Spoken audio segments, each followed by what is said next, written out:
Mr. Jordan, you're gonna start with some stuff? Mr. Smith, who's Marshall Miller? Marshall Miller was a prosecutor I've worked with. And, well, let me go back to last hour. You said, the Democrats, I believe, asked you whether you lobbied for the position. And you said you didn't. But then you followed up and you said you made a call to the Justice Department, someone you knew there. And I think I got the quote right. You said, if there was the right position, I would be interested. What was the right position you were talking about? If I could take you back, Marshall Miller is the person I was talking about. Well, that was my next question. Yeah, I learned that he was returning to the Department of Justice. I was still overseas at this point in my State Department position. I reached out to congratulate him about coming back to the department. And what position did he have at the department? He was a senior position in the Deputy Attorney General's office. I'm not sure I'm going to get the exact title right, but it was a senior position in the Deputy Attorney General's My office. understanding, he was Principal Deputy Attorney General, #3 position. That could well be. Okay, so you called him and you told him what? Well, I initially called him to congratulate him on coming back to the department. Okay. And at some point, I told him that if the right position came up, I would be interested in returning to the department. And what was the right position? I wasn't specific about it. I just told him if the right thing came up to sort of keep me in mind. What did you have in mind? Do you want to go back to running the public integrity section? So Do you want to be a line lawyer? What do you want to do? what I recall is right around then, there was a domestic terrorism unit being set up. And I don't know if I shared that with Marshall, but that idea that was being set up, I was interested in things like that, but I didn't have a specific. When did the call take place? Well, it wasn't, I'm not going to remember specific conversations. I know shortly after he returned, I reached out to congratulate him on returning to the department. At some point, I don't know if it was then or in a call after that, I said if the right position came up, I would be And so interested. you're saying today, you were no way referencing what many assume might happen, which would be there be a special counsel looking into President Trump. That wasn't on your mind. You weren't anticipating that. When I told him I'd be interested, no. Okay. Okay. Let's go back to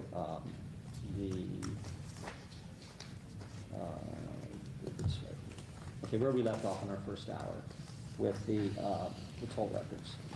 So you seem to indicate that you felt the burden was on the carrier to comply, and that you felt that was consistent with the statute that applies to the United States Senate.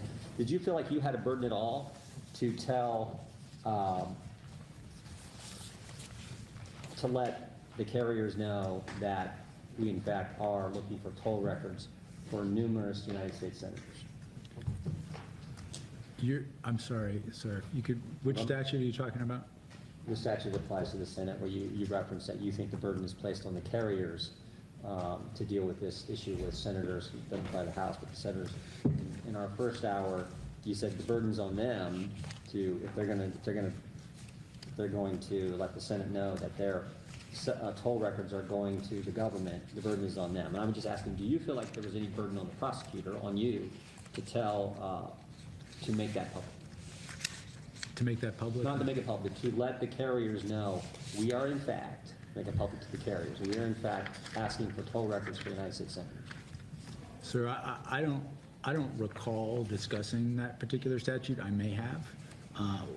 What I meant to communicate was that reading that statute as it existed at the time, reading it now, it's clear to me that the process that was envisioned. So you didn't know about the statute back when you requested the tolls? I do not recall discussing this statute. I can't recall if I knew about it then or not. Okay, there's definitely a burden based on what the Justice Department is now going to do and move forward. There's definitely a burden now, but you didn't think there was any type of burden for you to let the carriers know these numbers we are giving you are numbers for, excuse me, for United States senators. as you referenced, the statute has now been changed. And before that change, my understanding is that the statute directed carriers to do this analysis, and in fact envisioned that carriers might get. So there's no NDO burden on you? obligations. No burden on the prosecutor? That's what I'm getting at. My reading of that statute as it was drafted at that time is there was not. Okay. And you ran the public integrity section back in your days at Justice Department, is that right? Correct. Did you ever get requests for toll records for this internal analysis that you think was, as Steve said pretty cursorily, did you ever get requests for members of Congress or United States senators, their toll records? It was some time ago. I'm sure we may have. As I sit here now, I can't remember a specific instance, but I'm not saying. How long were you head of the public integrity section?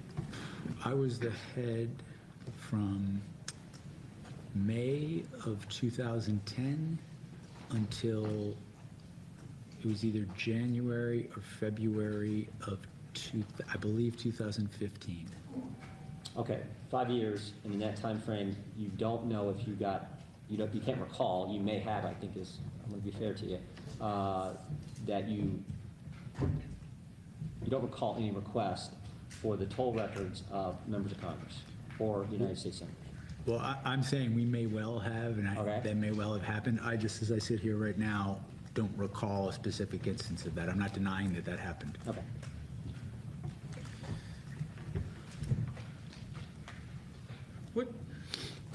Once the department gets the records, what does it do with it? I know the FBI has something they call the Cellular Analysis Survey Team, CAST. But do you know what happens with the records once they get them? The analysis, like how they do the analysis. Like, what do you do with the records?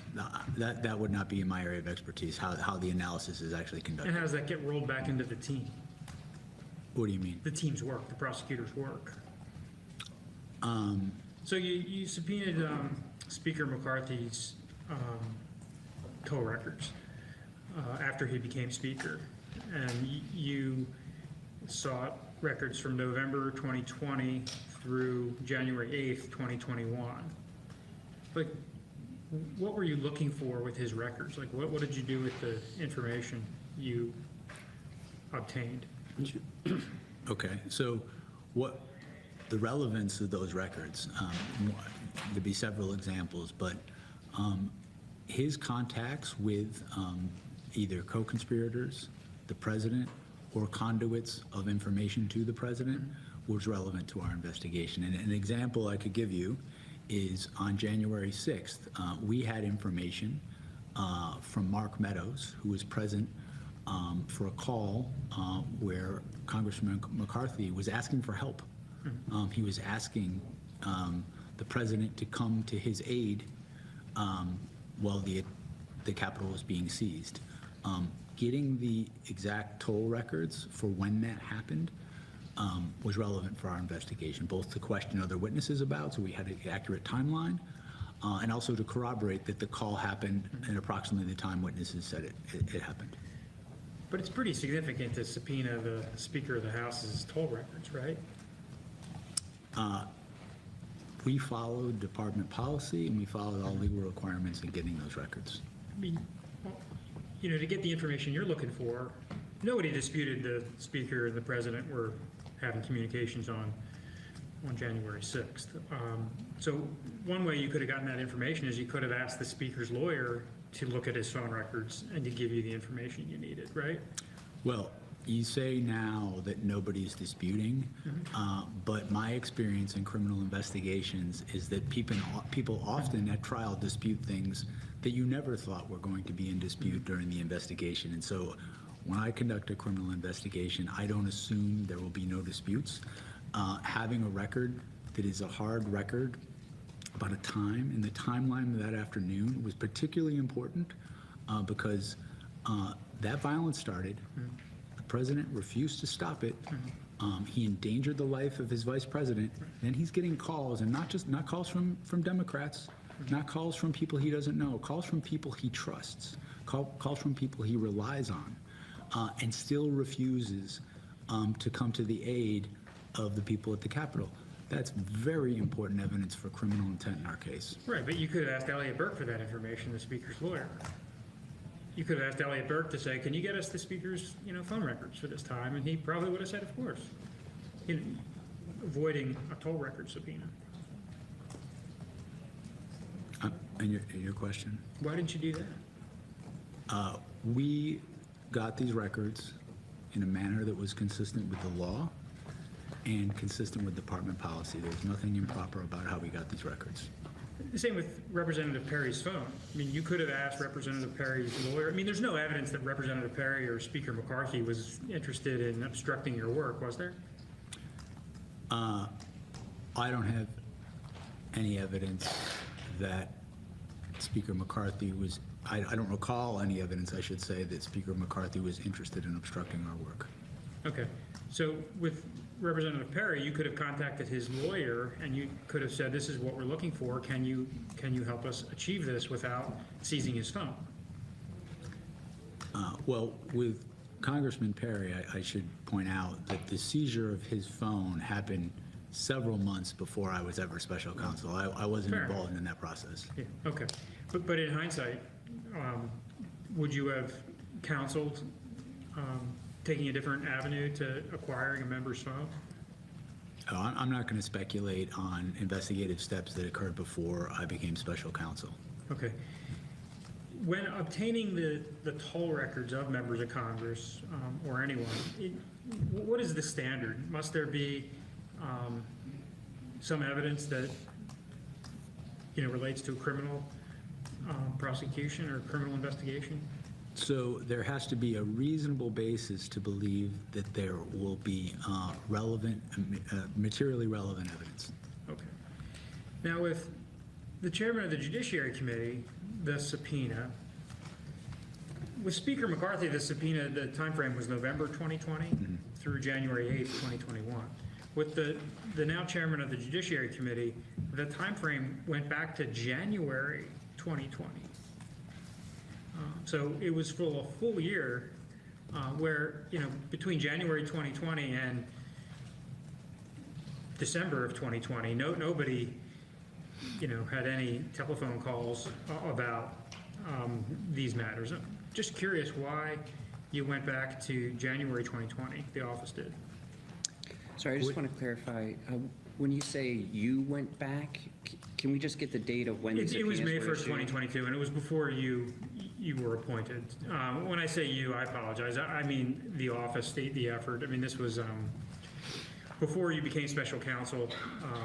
The DC matters were headed up by Thomas Wyndham, as I understand it, I believe that's right. and the Florida matters were headed up by Jay Bratt. That's Okay. correct. And so the question is, why would DOJ, why would the team seek records from January 2020, through November of that year, before any of these issues, before anyone knew about any of these issues? Yeah, I played no role in that subpoena. I was still in Europe at the time. And because I wasn't present or involved, I'm not going to speculate on the basis for the range of time that the prosecutors in that case saw it. Okay. After you became the special counsel, that information obtained from the subpoena, was available to the special counsel team. What did the team do with it after you became, after you were sworn in? You mean, when you say that information, you're talking about the The toll? toll record subpoena for the chairman of the committee. Well, I can tell you that, for example, there was contact on, for example, January 6th, that again, another example for you is Mark Meadows. When we interviewed him, he referenced the fact that afternoon, Chairman Jordan had been in contact with the White House, and like Congressman McCarthy's contact with the White House, it was relevant because, and again, Meadows stated this, that these were supporters, these were credible people that the president relied on. And what I recall was Meadows stating that I've never seen Jim Jordan scared of anything. And the fact that we were in this different situation now where people were scared really made it clear that what was going on at the Capitol could not be mistaken for anything than what it was. And it goes back to that sort of information from someone who is a credible source to the president, proving that that actually happened and that there's actually a record of that call and exactly when it happened and what actions happened after that or didn't happen after that, extremely probative to our case. Right, but DOJ took Mr. Jordan's phone records from January 2020 through November, through January of the subsequent. I mean, what on earth could the Justice Department want with his phone records before time's relevant? Sure, and the breadth of that subpoena was before I was special counsel, and I wasn't involved in the deliberations about seeking that subpoena or the breadth of it, and so I can't speak to that. Okay. Can you see from our point of view that there's a perception that there's some overreach going on there? I understand your question. I don't have any, and I do understand it, I don't have any reason to believe that that subpoena was secured for any improper purpose or that it was secured in contravention of department regulations or the law. Okay. And in terms of who is involved with the authorizations for that type of subpoena, it's your team, it's public integrity, any other Justice Department component? I cannot speak to that before I was special counsel. I can say that when I was special counsel, I was the person who approved subpoenas of that nature. Okay. And with, of course, the fact that I wanted consultation with public integrity. Okay. So that was the universe of DOJ authorization. It was you and public integrity. You didn't have to go to the DAG, you didn't have to go to OLC, correct? That's correct. Okay. When the subpoena was served for certain members of the Judiciary Committee, it was served by an official at the Department of Justice's Inspector General, which, from our point of view, raises a conflict of interest. I mean, the Inspector General is supposed to be conducting oversight, if necessary, of department components. Certainly, if department components are being real aggressive with members of Congress, we might want the IG to conduct a probe of that, right? But if the IG's on your team and they're doing this with you, that presents a problem for us. And so the question is, why was the IG's office serving these subpoenas? Why were they, they went in, I know it was before you were the special counsel, but they went on the Perry search. They took his phone and then they imaged his phone. I mean, the IG here is just like a regular part of the team. Can you explain why that happened? Yes, with the understanding that I obviously wasn't in that decision chain because I wasn't involved in the case, but my understanding is that the Jeffrey Clark component of this investigation, he was a Department of Justice employee during the period of time that we were, and my predecessors were investigating this, and it's my understanding that is why they were involved in the investigation.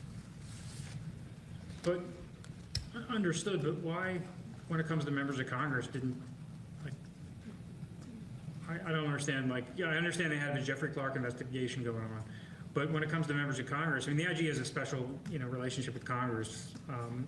Why are they allowed to be involved? Again, all I can tell you is what I just told you. This was before my time, but my understanding about why it occurred is because they were involved in that aspect of the investigation. And were they involved after you became the special counsel? Were they involved in serving toll record subpoenas related to members of Congress, to your knowledge? My recollection is that they may still have been involved. My primary dealings were with the FBI, but they may well have stayed as part of the investigation. I didn't have a lot of interaction with them. Okay. And when some of these toll record subpoenas were served by the IG's office, Do you know whether they knew they were serving toll record subpoenas relating to a member of Congress? Are you talking about in the period of time when I was special counsel or before? When you were the special counsel? Okay, as I sit here, just to be clear, I'm not aware, I don't recollect that people in the DOJ Inspector General's office were serving subpoenas during my time. Okay. Could well be, I just don't have recollection of that. Okay. I can represent to you that they did serve subpoenas before your time. I mean, they served one in May of 2022 relating to the chairman of the committee. Yeah, and as I said, before my time, I can't speak to that because I was in Europe, I wasn't in the But investigation. after you became, after you were appointed, that wasn't occurring to the best of your knowledge? I just don't have a recollection of that. Okay. But I want to just to be clear, I'm not sure in my role I would know which individual agent was serving a subpoena, so that's not something I would have necessarily known in the first place. Just I wanted to make that clear. Fair enough, but if it was from the IG's office, wouldn't that raise like an issue? I'm just saying to you, in my role, I was not like directing which agent would serve which subpoena. Okay. Did you have interactions with the IG's office on the Jeff Clark matter? I can't think of any now, but I don't want to say that it may have been possible I did, but as I sit here now, I can't think of any. I mean, were they a part of the team after you were appointed? That's what I said earlier. My recollection is that they were. Okay. With the toll record subpoenas for the senators, one of the lines requested was a Senate landline. Did you know about that? I don't recall knowing about any particular lines. My role, as I saw it, was to understand who my prosecutors thought we should be getting toll records for, to make sure we had a basis for that under the statute, a reasonable basis. I don't recall discussions about how they figured out what lines we would be going for. Because at least in the House, if you place a call from a landline in the House, it goes out scrambled. So, to the extent DOJ thinks they have the right number, it's, it would be scrambled. And so it's just raises questions as to why the office would subpoena toll records for a Senate landline. And you don't have any additional information or recollections on that? I really don't. Okay. There was some litigation with AT&T over the subpoenas for the Senate lines. Do you have any recollection of that? Was it litigation, or I know I saw, or I was shown that there was a letter that from AT&T to Senator Grassley. I don't recall any litigation. Okay. Maybe litigation was the wrong word, but AT&T, I guess, pushed back on the toll record subpoena. And according to them, after they pushed back and said they weren't comfortable producing the records, the special counsel's office stood down. Do you have any recollections from that? I don't have any recollection of that. Okay. And essentially AT&T represented, at least to Senator Grassley's office, that, after they said, no, we're not going to give you those records, your office didn't press the matter further, which raises the question why. But your testimony is you don't have any recollection of that? I don't have any recollection of it. I also don't know from the letter what the reason they gave for not giving it, but I don't have a memory of any of this. Okay. To the extent members of Congress and senators are up in arms that this happened to them and they're seeking accountability, who should be held accountable for answering these questions? Well, I think who should be accountable for this is Donald Trump. These records are people, in the case of the senators, Donald Trump directed his co-conspirators to call these people to further delay the proceedings. He chose to do that. If Donald Trump had chosen to call a number of Democratic senators, we would have got toll records for a number of Democratic senators. So responsibility for why these records, why we collected them, that lies with Donald Trump. Well, I understand that's your perspective, but in terms of, there are calls from United States senators to impeach Judge Boasberg because he signed this NDO order. We've asked you questions, for a good bit now about whether your office should have taken additional steps. So it's either your office, the judge, the carrier. In your view, who needs to be held to account on these toll record subpoenas?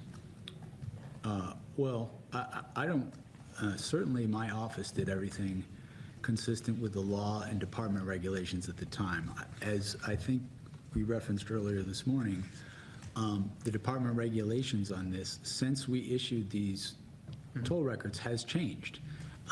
If, I believe now, and I believe this is in 2024, if we were to make an NDO application to a judge, we would need to identify if they were members of Congress. And so to the extent you think something needs to be changed, that change happened. Okay. But that was not required at the time that we issued these subpoenas.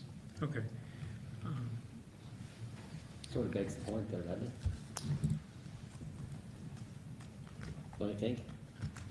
Sort of begs the point, like, it makes the point, like, maybe that should have been the standard, it should have been burdened on the prosecution to actually give that information to the carriers. Would you agree? No, as I said earlier, I think we followed the regulations that they existed at the time. If the regulations that are now in effect were in effect then, we would have followed those regulations. I just want to circle back for a second. Who first contacted you about taking the position of special counsel? Marshall Miller. Same guy you reached out to early on Correct. and said you'd be interested in the right position. So when did he call you?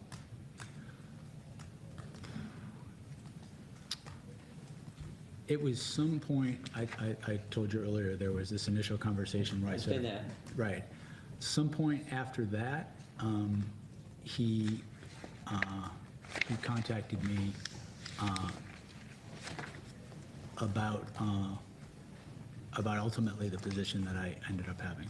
Okay, and I'm trying to find out when that was, because you called him when he took the job in the summer of '22, which is before President Trump announces he's running for president, before you get appointed by the Attorney General.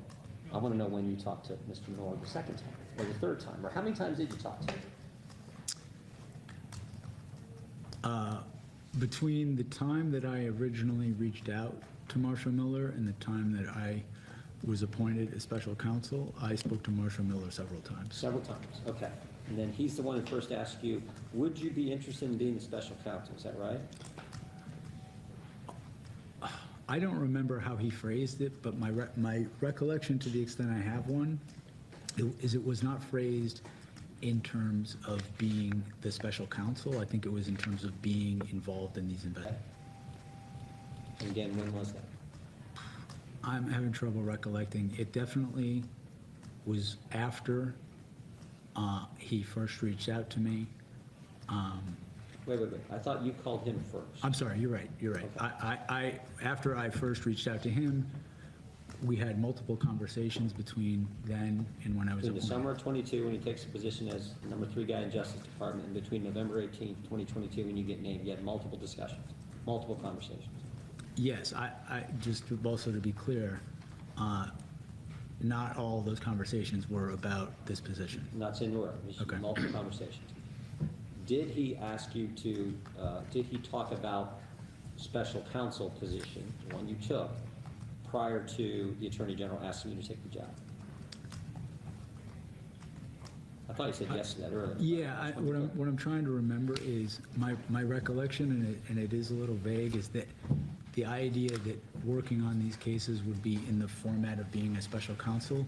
My recollection, that it's imperfect, is that was very shortly Okay, so before what I did he was say? Did appointed. he talk about Arctic Frost? Did he talk about Plasmic Echo? Did he talk about these investigations, the Florida case, the DC case? What did he talk about? I don't recall him ever talking about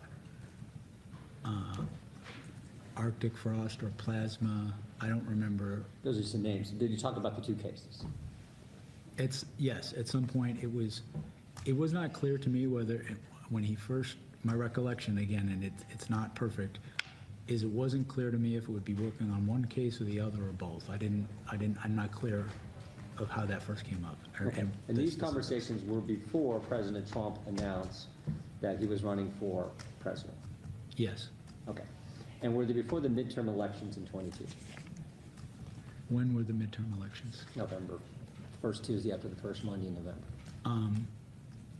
I think I spoke to him both before that and after that. Okay. And then how did it go down at the end? Did you tell Mr. Miller, you know what, President Trump's announced, they may be considered, how did it go? Did you tell Mr. Miller, I'd be interested if there's an official special counsel, or how did it go after President Trump announces? Or how'd that conversation go? My recollection of this is that I was asked if I would accept the position if it were offered to me, and that was before President Trump announced his candidacy.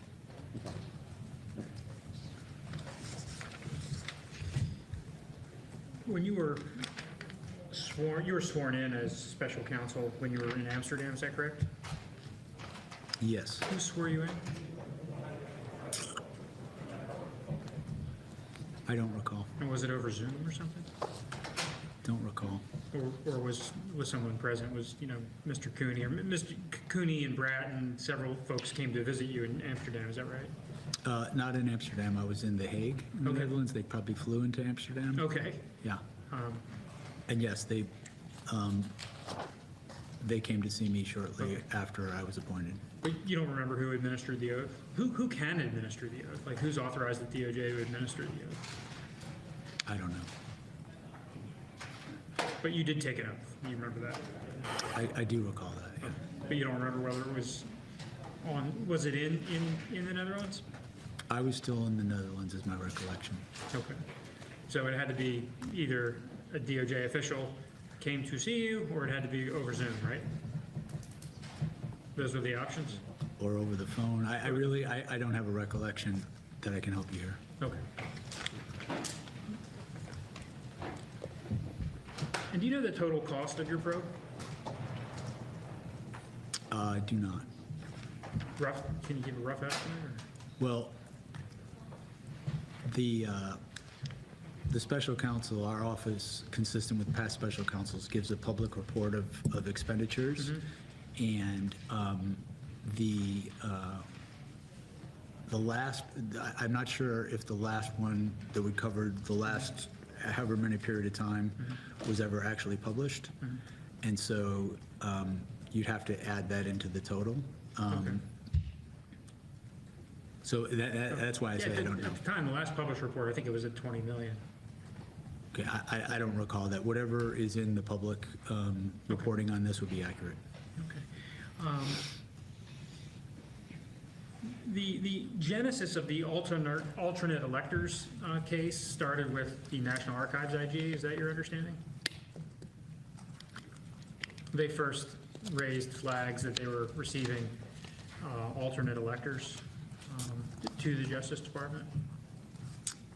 That I believe would have been well before I was special counsel. Okay.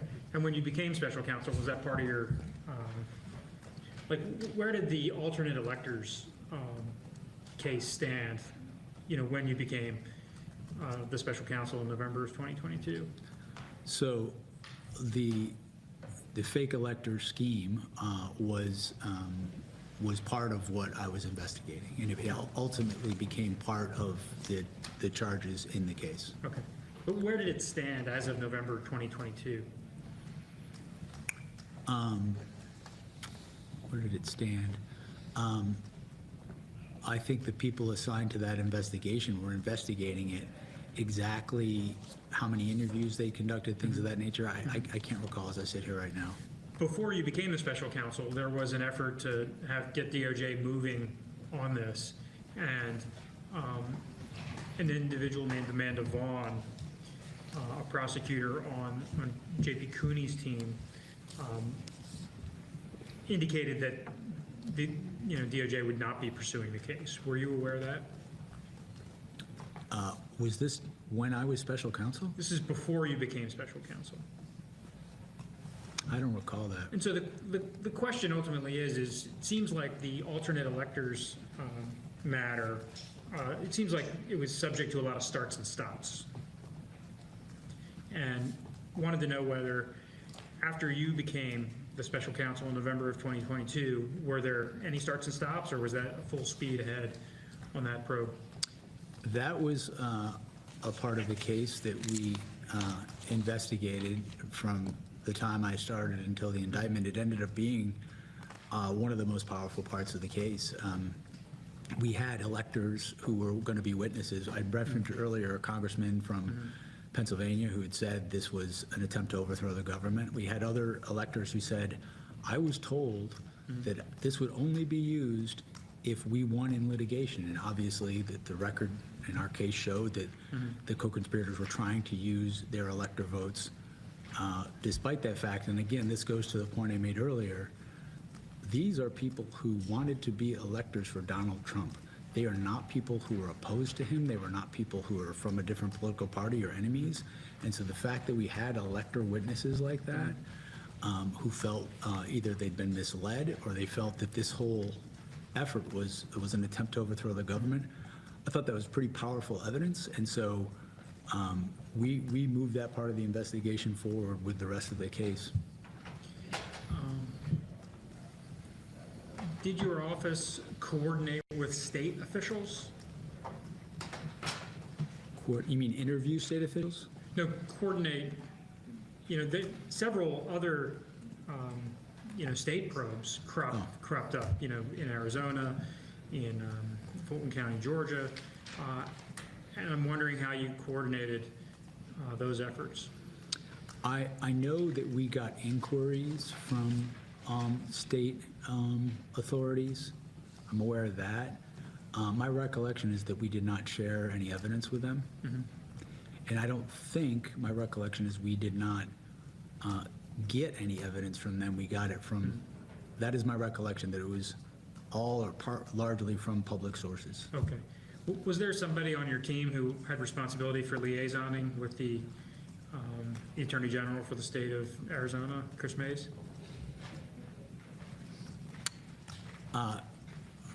I don't believe so, but also the liaisoning, I don't think that, my recollection is that there was not like an ongoing discussion. What I was thinking of, I know we got a letter, for example, from the Attorney General in New Mexico asking for information from us. I don't have a specific recollection as well as to other states. It may well be that we got other inquiries. So there was no proactive coordination? No. Okay, there was no proactive coordination, regular communications with Chris Mays' office in Arizona? I don't recall any regular communications, but I'm hesitating just because I don't recall, as I sit here, how many times they might have reached out to us or that sort of thing. Right. How about with the Fulton County DA's office with Fonnie Willis and Mr. Wade? Yeah, I've never had contact with either of those people. Okay, do you know if anyone on the special counsel team, on your team, had contact with them after you were appointed in November of 2022? I don't believe so. I will just say, though, that one of the things we were investigating was things that happened in Fulton County. Particularly, there was an election worker by the name of Ruby Freeman, her mother, and she was the mother of a woman named Shay Moss. They were people that Rudy Giuliani and Donald Trump targeted with absolutely false claims of election fraud, claims that Rudy Giuliani later admitted he didn't have evidence for, claims that he was held liable in defamation for, caused them to endure all these sort of vile threats. And that whole episode, as well as sort of the claims, the false claims about the vote count in Fulton County, we did look into that and collect evidence. I don't have a recollection, as I sit here, that we interacted with the Fulton County DA's office for that, but if we did, it would be only for that. Okay, did you try to deconflict their prosecution from what you were working on? Well, We didn't, I was not interested in sharing information with them, so I did not give them information. I'm not even sure, testing my recollection now, but I don't even think we got a request for information from them. Did you have coordination as far as scheduling was concerned? I don't recall anything like that. Okay. Because their proceedings were going on concurrently with your DC case, with the Florida case. So you don't remember you or anyone on your team having communications with Fulton County to coordinate scheduling? No, I was aware, obviously, that their case was pending, but I did not coordinate any scheduling with them. Okay. How about with the Attorney General for the state of Michigan? Again, it may be that they requested information from us.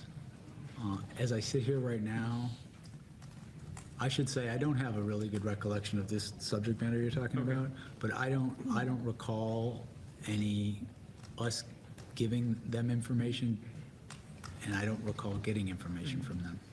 Who on your team would have that information?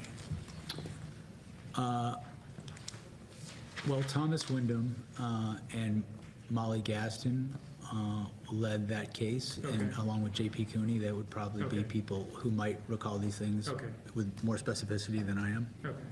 So if somebody has the information, one of those three people should be able to help us? There may be other people in the office as well. I'm saying them because they were the direct supervisors of the prosecutors on that case, and they may have a better recollection.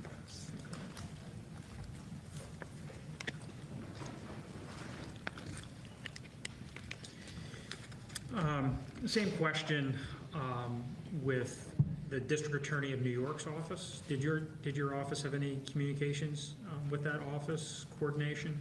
No recollection of that. Did you have any communications regarding scheduling? Again, I have no recollection of that. I was aware of their case pending, but I don't recall any coordination with them. Did your office or anyone at DOJ, to your knowledge, try to dissuade the District Attorney of New York from bringing that case? I do not recall that at all. And that I'll just say I have a better memory. I do not remember anything like that. Were you enthusiastic that the District Attorney of New York was bringing that case? No, I didn't take any position about it.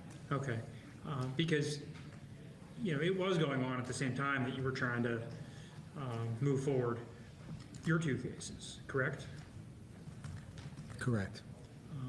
And you didn't have a view that the case out of the District Attorney of New York's office was going to be a distraction?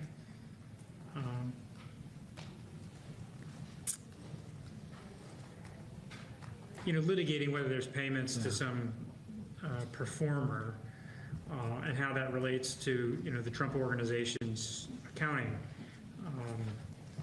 protocols. I mean, that is very different from the two cases you were pursuing. Yeah, the two cases are completely different. And so the question was, do you think that the District Attorney of New York's case presented a distraction for what you were trying to accomplish? A distraction. I don't know that I thought about it that way. I can't recall any discussions along those lines. I mean, there were a number of times when you wanted to be in court in DC, and you had to work around the president's schedule because he was in court in Manhattan, correct? I'm not sure that's right. Maybe that's right. I don't know if there's a record about that. I don't, was there, if, I shouldn't be asking you questions, Yeah. but is there, I don't recall. Yeah, there is. Okay. So I'm not disputing you then. I mean, one of the issues is, the president was represented by, he had his team of lawyers. It was pretty small group. They weren't backed by big law, right? So they didn't enjoy a robust, hundreds of, lawyers back at the office to be able to digest some of these things. And so, President Trump's lawyers, were required to be in New York part of the week, and then they had to come to DC, and then they had to go to Florida. And so the question is, did you ever coordinate with the District Attorney of New York to, maybe not be at trial one day, so you could have the president and his lawyers here in DC? I don't recall that. Okay. And was any of that a distraction? It wasn't a distraction from us because, as you said, that case had nothing to do with our case. Okay. There were a number of times that I believe Jay Bratt took the position that the president ought to go get some more lawyers. Like if Todd Blanche and John Lauro, if they can't handle all these cases, they should just go find different attorneys for President Trump. Were you aware of that statement by Mr. Bratt? What context was that? Before the court in D.C. and Florida. Actually, Mr. Bratt was in Florida. Yeah, I don't think Mr. Bratt appeared in court in D.C. In Florida, I'm sorry. If you could direct me to specifically what he said, as I sit here now, I don't Okay. recall that, but I'm not denying that happened. Maybe we'll revisit that, but we can point you to. Sure. But you would certainly agree that the president gets to pick who his lawyers are, and if he wants to have Todd Blanche and John Lauro and not others, that that's something that the government ought to be able to work with, correct? Sure, although, I, not this case, but other cases, I've seen judges say that if you're going to pick lawyers because they're unavailable, that you can't do that. And if Well, that wasn't the case here. Well, if you're picking lawyers because they, that will allow you to sort of delay the case, Right. that's not something that judges usually put up with. But, President Trump, nobody from big law would represent him. Isn't that a pretty well-established case? I don't know that. And like Mr. Blanche had to leave his firm to take on the representation? I know he chose to leave his firm. I don't know the circumstances behind that. Okay. Maybe it comes as a surprise to you, but there are, really two different Washingtons when it comes to lawyers. And, big law downtown just does not, have a great appetite for hiring former, Trump alumni, lawyers that worked in the Trump administration with, Republicans generally. Are you aware of that? I have not worked in big law. I've been a public servant my whole career. Right. That's the world I know. Okay. By contrast, the lawyers on the January 6th committee, they leave the Hill one day and, they're immediately gobbled up by big law very quickly. That just doesn't happen with Republicans. Would you agree? That Republicans don't get jobs as lawyers? I'm sorry. At big law firms. I don't actually know that that's true. Again, this isn't a world I have worked in, but I think there are Republicans at big law firms. Okay. Republicans that represented Donald Trump zealously? I haven't kept track of that, but you'd said Republicans at law firms, so. Okay.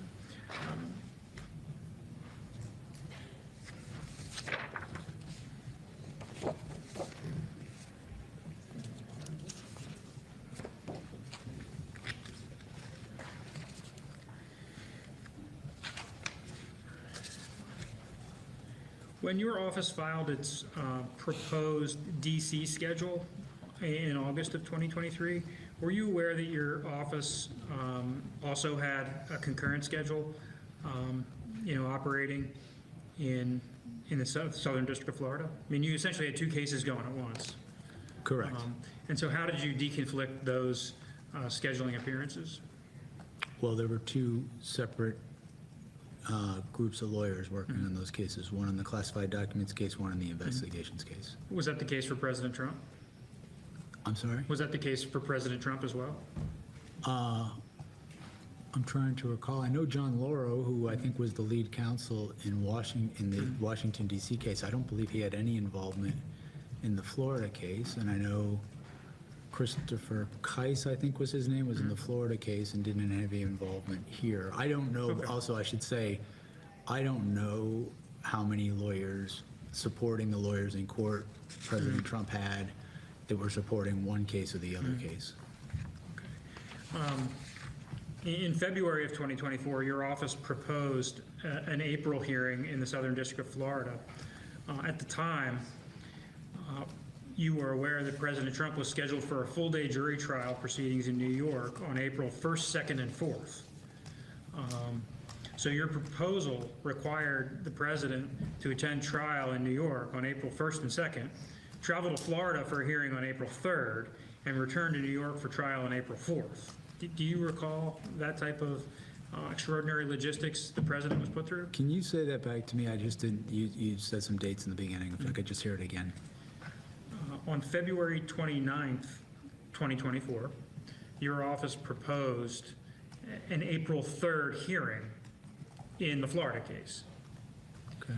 At the time, President Trump was scheduled for, full-day jury trial in New York on April 1st, 2nd, and 4th. So you picked the 3rd, the one day that he had off from trial. Does that ring any bells as we refresh you about that? It doesn't ring bells, but I want to be clear, I'm not denying that those dates are accurate. Do you think that's reasonable in hindsight? I think our requests to the court were reasonable, yes. And you think it's reasonable that President Trump had to be in New York on the 1st, 2nd, and 4th, and then travel to Florida on the 3rd? I think our requests were reasonable, yes. So just to clarify, what kind of hearing was it? You said a hearing in the Southern District of Florida on April 3rd? Is there any more information about what kind of hearing it was? Was it just a status conference or something different? As we understand it, President Trump had to be there. I think, if it's a status conference, I'm sure the judge would.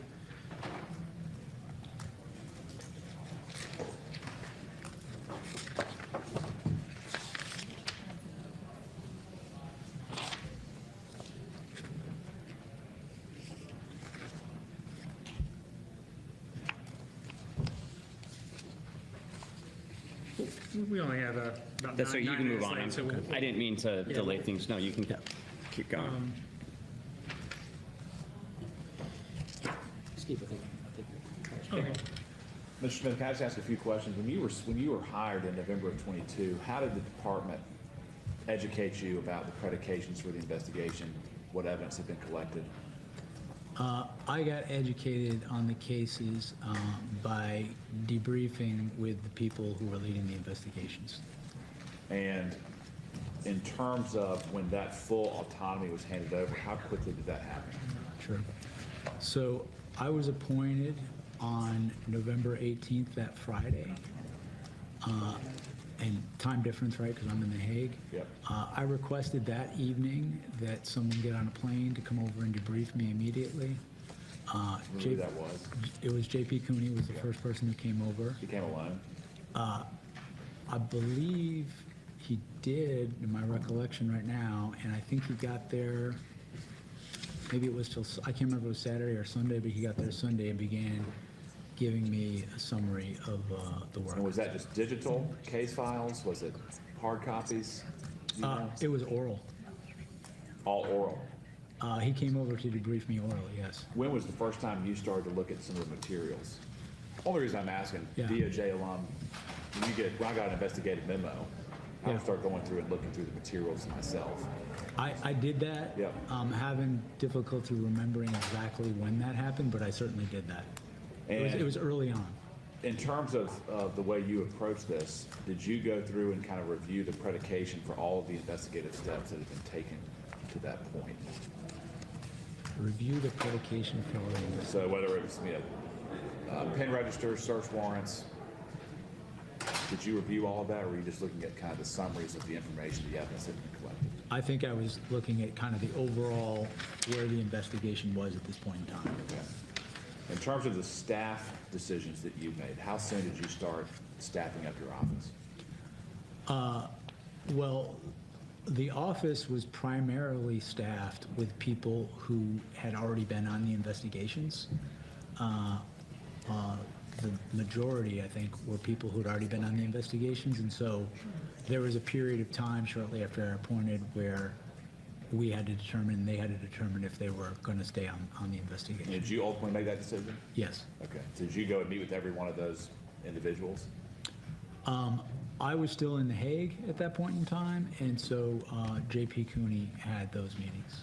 In regards to the law enforcement officers, did you have any say in which agents worked for this investigation? The squads that worked on these investigations were the same squads that were already working on the investigations when I took them over. Did you amend those, the personnel at all? The FBI? Yeah, I don't recall doing that. okay. And then just to follow up on what he said, was there ever any contact between you or any of your team with some of those other prosecutorial offices, whether it be DA, AGs, for the purposes of evidence sharing, information sharing? Yeah, as I said earlier, I don't have a recollection of that. But was there a policy as the boss of the office? Did you have a policy with that?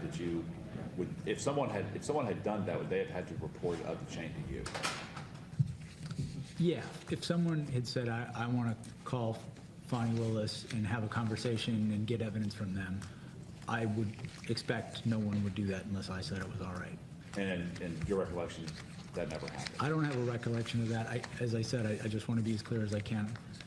I don't have a great recollection of specifics with different attorney general's offices, but my recollection is we did get reached out to, by offices. I'm thinking of one letter I do recall. May have been, yeah. Other officers reached out to you? Yes. Okay. That's what I recall. Yeah. And so there may have been interactions as that result. As I sit here, I don't recall asking You them. initiated it? Or asking them for evidence, but again, I think, as I directed, I think the people who are the team leaders on those cases and J.P. Cooney might have a closer recollection of that. But your memory is there was no outreach that you had to approve or sign off on? Outreach that I did sign off on, I don't recall anything like that. And who did the letter come from? Again, just refresh my memory. So you got one letter? Only one I remember is I remember we got a letter from the Attorney General in, I believe it was New Mexico. That's my recollection. Okay. Anyone else in the Justice Department, just again to circle back, you talked about the series of conversations you had with Mr. Miller, the PAYDAG. Anyone else in the Justice Department you talked with prior to Mr. Garland offering you the position of special counsel?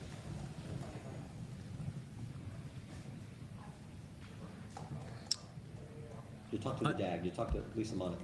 Well, yeah, so I flew to the United States from The Hague at some point in late October, and I met the Attorney General and I met Lisa Monaco. That was in late October of 22. Okay. And anyone else in that meeting? Was Mr. Miller in that meeting? So it wasn't a meeting, it was separate. I was at the DOJ, I met with Lisa Monaco, and then separately from that, I met with the Attorney General. I do recall the meeting with the Attorney General wasn't that long.